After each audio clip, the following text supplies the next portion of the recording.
भंडाऱ्यात काही दिवसांपूर्वी 5 जणांचा भीषण अपघातात मृत्यू झाला आणि त्या जखमा अजून ताज्याच असताना पुन्हा एक काळीज पिळवटून टाकणारी घटना समोर आली आहे।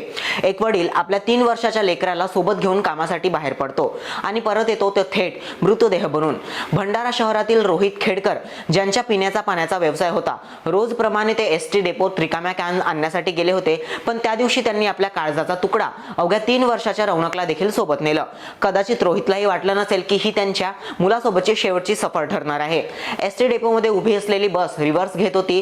रोहित आपल्या दुचाकीसह बसच्या मागे उभे होते। बस चालकाला मागे दुचाकी असल्याचं दिसलं नाही। बसने दुचाकीला धडक दिली आणि बाप लेकाला अक्षरशः फरफटत नेलं। काही क्षणात सर्व काही संपलं। वडिलांच्या कुशीत असायला हवं असलेलं लेकरू आणि लेकरासाठी जगणारा बाप दोघांनीही जागीच प्राण सोडले।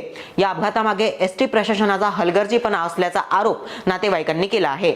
दरम्यान खासदार डॉक्टर प्रशांत पडोळे यांनी सहकाऱ्यांसह डेपोत धाव घेत मृतक कुटुंबाला आर्थिक मदत आणि कुटुंबातील एका सदस्याला नोकरी देण्याच्या मागणीसाठी आंदोलन छेडलं।